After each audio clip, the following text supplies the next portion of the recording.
everyone, and welcome back to my channel. It's time to present to you the 174th Akutagawa Prize and its nominees and its winners. Plural, we have two winners this year.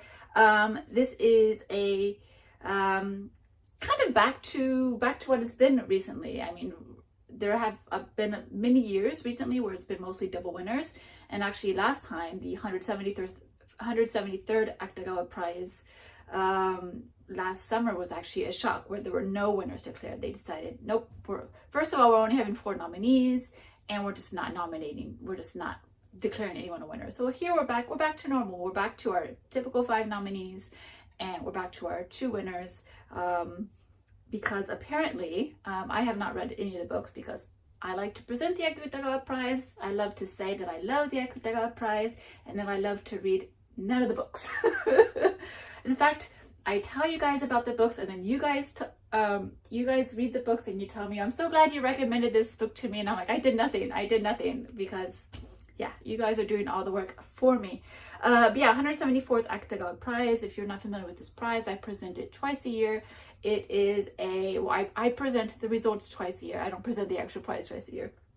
But it's the most prestigious Japanese literary prize for works of literary fiction.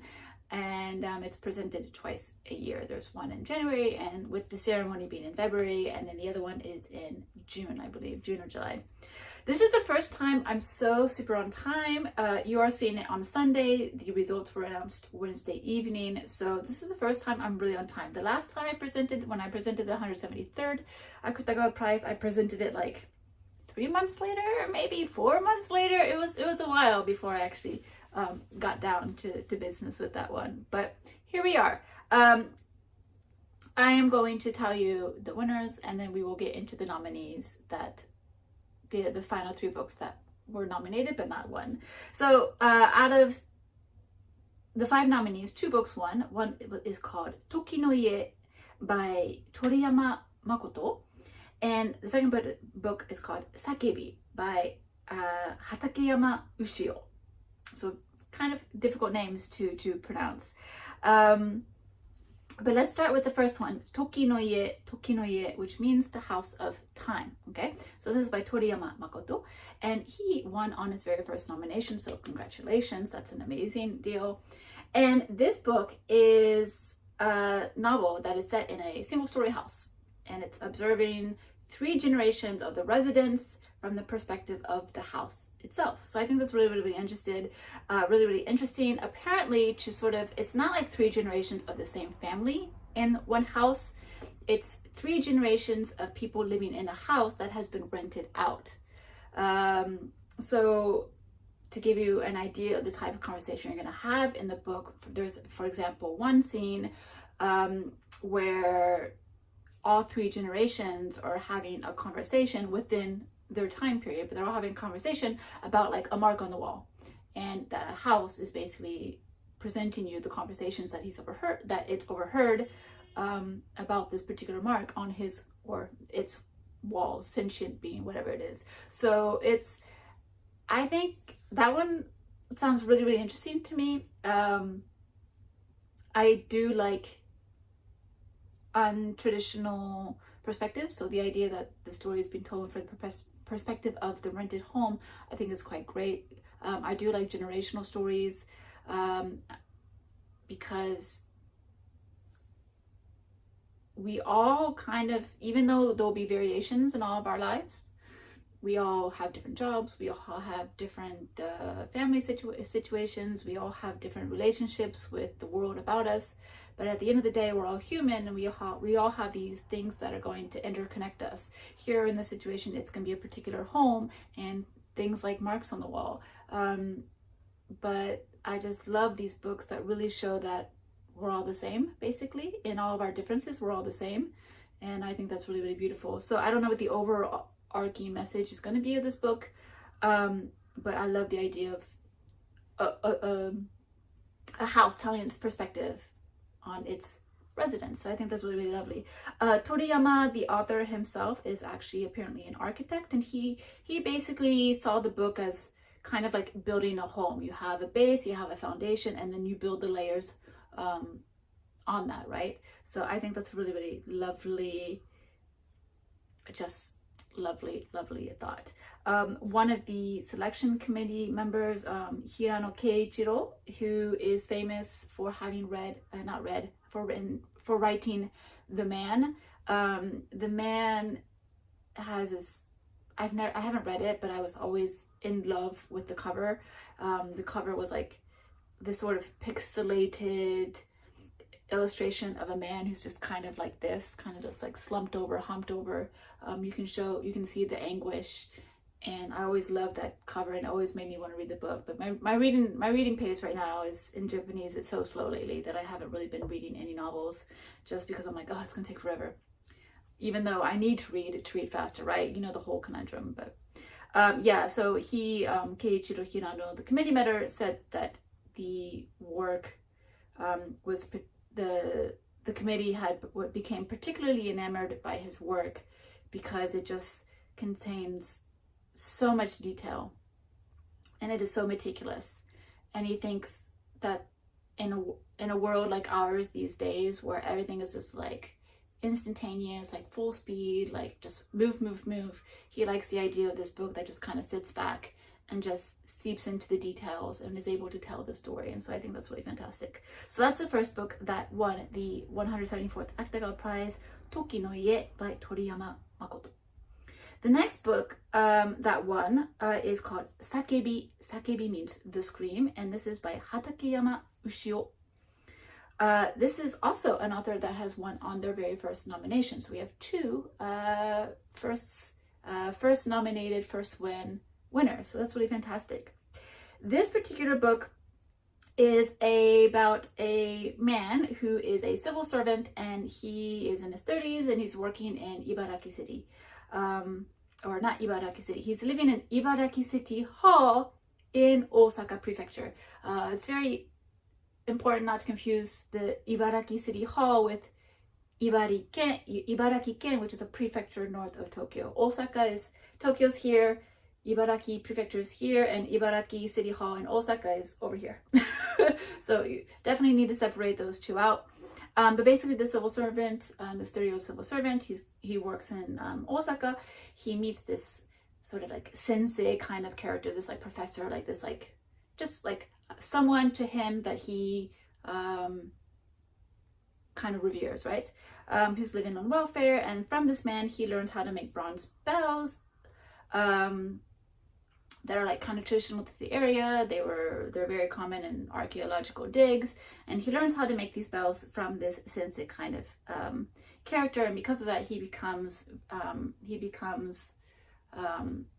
quite well versed in the regional history of that area. And basically this book becomes a look at what is considered the hypocrisy of post-war Japan. So this one's really interesting because it's been a while since we've had an Akutagawa Prize winner that focuses on the war. Back in the day, way back in the day, there were a lot of war-related stories, you know, when it was pretty much post-war Japan. A lot of the winners were focused on the war. A lot of the literature, Showa literature back then, was heavily focusing on the repercussions of the war, post-war Japan, how Japan goes against that, about the hibakusha, about the bombings, everything. But we haven't really had any sort of those stories lately. A lot of it has been more like looks at modern problems within Japanese society. So it's interesting that we're going back to a book that talks about that topic. We haven't had that in a while. But it was, according to the same member as before, the Keiichiro Hirano, he mentioned that the book takes like local history and brings it back up to this like really grand scale that's talking about a huge problem of post-war Japan, and the way it does that is done so well, and that's why it was kind of able to win the prize. So very interesting. They're very two different books. I forgot to mention for the Tokino about, because it was written by an architecture person and it's talking about a home, it reminds me of a previous winner of the Akutagawa Prize, which is Spring Garden by Shibasaki Tomoka. And this book was also had a very architecture heavy focus. It wasn't my favorite book, but I did think it did really well about showing how like neighborhoods here in Japan, because Japan, like investing in real estate is not really a thing in terms of like how you would think of investing in real estate in the US, for example. Here, when you buy a home, you're not really buying the home for the home, you're typically buying the home for the land. So most homes get destroyed and then you rebuild your new homes, because since there are so many earthquakes in Japan, people tend like think that the homes become outdated after a few years and they become unsafe, so it's better just to rebuild. And so this book was really good at showing like how quickly we forget about everything that's happened within a neighborhood, like how easily and how quickly we forget once a home is brought down. We cross in front of an empty lot and we think, oh, what was that again? What store was that again? Or like, there was a house there right before, like who lived there? Like we just forget so much, and this book was really good at talking about that. Not my favorite book, but the message was really, really good. So we've definitely had books about like architecture and before, although it's been kind of a while, so I thought it was interesting to go back to that subject as well. So 2 books that kind of are revisiting subjects that the Akutagawa Prize has focused on before, but we haven't really seen in a while. So very cool. All right. So those were the 2 winners of the Akutagawa Prize. Let's go into the 3 other nominees. We have a book called貝殻航路.貝殻航路. This book would be translated literally to Shell Road. Personally, if I were translating it, I would change maybe the title to like The Road to the Shells, or The Road to the Shell Lighthouse, because the way the book's summary kind of works, I think maybe a slight variation on the title would be better. But this book is written by久栖博季, and this is a story that takes us to Hokkaido, which is the northernmost island of Japan. It's the coldest, it's famous for a lot of snow in the winter. But yeah, the story is set in Hokkaido, and we have this protagonist. She's a 26-year-old woman called Nagi. She grew up in Hokkaido, and she's living in a sort of estranged relationship with her husband. They don't really see each other. It's more like a long distance relationship at this point. They're very much just, living separately. They're not separating, but they're living separately, basically. And one day she receives the news that her dad has died, and her dad was a man who had once been a fisherman, and he had been captured by a Russian patrol boat, and because of that he kind of suffered a little bit of PTSD, and because of that he had been unable to form really good relationships with his children. He was a bit of a difficult father, and so when he dies, she's sort of processing all the memories that she had with him, including this particular memory of him and this lighthouse that they called the Shell Island, basically. So just a book about a woman sort of reminiscing about her relationship with her father. These are definitely books that we've seen quite a bit. There have been quite a few nominees in the past about mother-daughter relationships,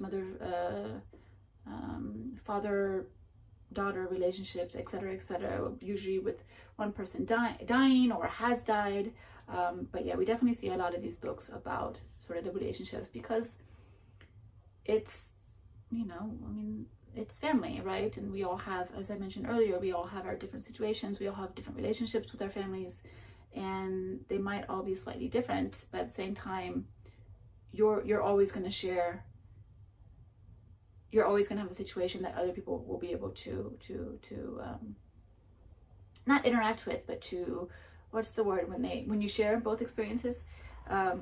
So it's always important to have these kind of books. But yeah, that's Shell Road, Kaigara Kouro by Kuzu Hiroki.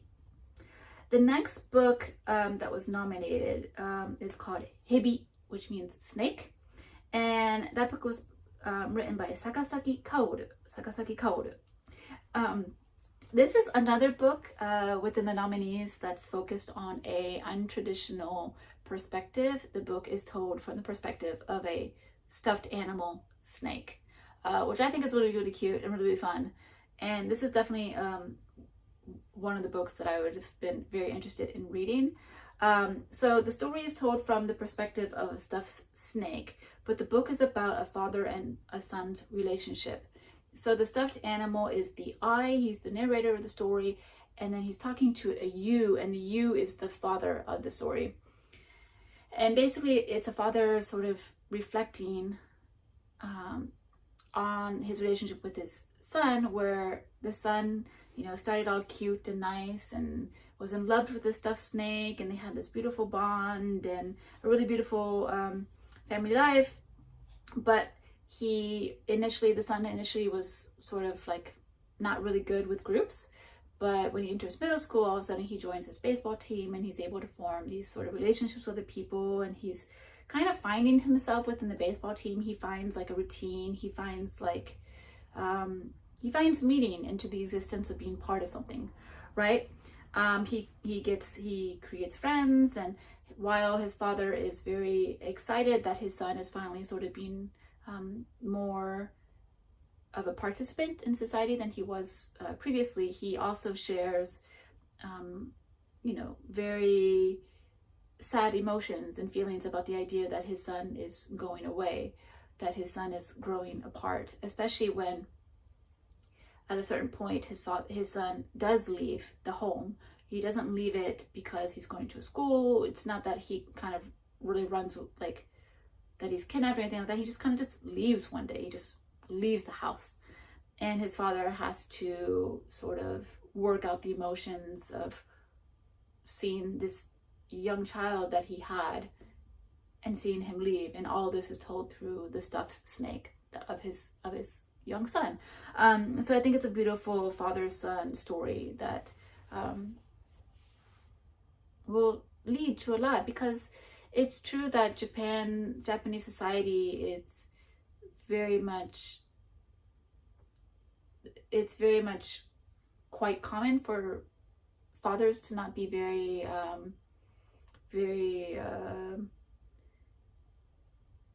it's common for parents to not be too like as good fathers. I'm not saying the words correctly.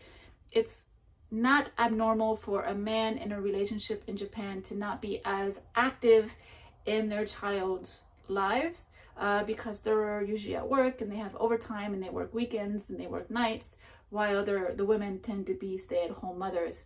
And so the children tend to be attached to their mothers too much, I would say. And there's not enough of fatherly direction in homes. If there is fatherly directions, a lot of times because the fathers are tired and stressed, a lot of them tend to drink, smoke a lot, and they're just not very good at discipline because they're stressed out and they just kind of lash out of anger. I'm not saying this is all households. Please, Japanese viewers, don't get at me, but it is a very common thing. So the idea of having a father who is very much in love with the son, who really participated in the son's upbringing and shows emotions towards the son, I think is a beautiful story that we definitely need to have.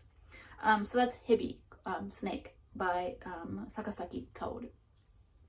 The last book is a book that I almost bought even before it was nominated, just because I loved the idea of the blurb, but then also the cover was very, very striking. And that book is called *BOXBOXBOXBOX*. Look at this cover. It's so good. The use of colors and like wondering like what genre is this, like what could it be. I was so intrigued by it that I almost bought it, but then I refrained, because obviously since I'm not reading that much in Japanese lately, I'm not going to buy more books just for them to not be read. That's silly. So I said, okay, we're not going to buy that now, but it did end up getting nominated and I still really want to read it. But Yeah, Box Box Box by Sakamoto Wan. This is this one sounds interesting because it's a book about a delivery like depot. It's basically like Amazon, right?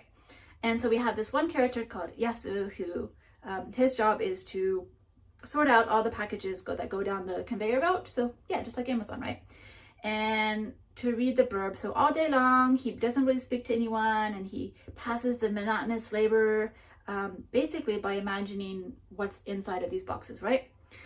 And his curiosity becomes so much that he starts to want to peek into the boxes, right? To see if what he's imagining is really what's in the boxes, right? So he starts to peek into the boxes, and the thing is that like his fantasies about the contents of the box start to just like kind of consume him and just kind of take over, and he just kind of really falls into this like just into his imagination. When one day he finally is able to peek into one of the boxes and he sees something that he wasn't really supposed to see, and because after that the boxes start to disappear, right? So that blurb is crazy good. That blurb makes me want to read it so badly. So yeah, those are the 5 books that win the Akutagawa Prize. The ones I most want to read are the Box Box Box Box. Like I said, that one I just wanted to read as soon as I saw the cover. I also really want to read the Tokino, the House of Time. I think that one sounds really, really beautiful. Like I said, I really like the idea of a untraditional perspective. That one, like that was really successful when I read Nails and Eyes, which I just, oh my gosh, I was obsessed with. Like I read that book and I read it so quickly, and then I knew it needed to get translated immediately, and it did get immediately translated, thankfully, because so many of you guys ended up loving it as well. But that book had also a unique perspective, into where it was told from the perspective of a young child, but after she was already grown, and she speaks in a you perspective, where you is her sort of stepmother, basically. Like, you did this, you did that, you made me feel like this, you. But that second perspective is not as common, and I really like the idea of like not traditional perspective. So the idea of the house telling the story. Also, that's another reason why the story Hibi, snake, also intrigues me. The idea of a stuffed animal, snake, telling the story of this father and son relationship sounds really, really beautiful. So for me personally, Box Box Box Box, snake, and then the winner of House of Time are the ones I'm most intrigued from in this list. And I just hear the House of Time is really, really a beautiful book. So there you go. Those are the nominees and the winners of the 174th Akutagawa Prize. Almost live in the action, right? I'm right on time. I should be a journalist. So good. Anyway, those are the 174th. That is the 174th Akutagawa Prize announcement. I will see you next week with the continuation of my 2025 reading wrap-ups, because I haven't done that yet. So you should see my December reading wrap-up, I think, next week, and then after that you'll get my 2025 reading wrap-up, and then after that you'll get my January reading wrap-up. So look forward to all those videos, and I will see you next week. Thanks for watching. Bye.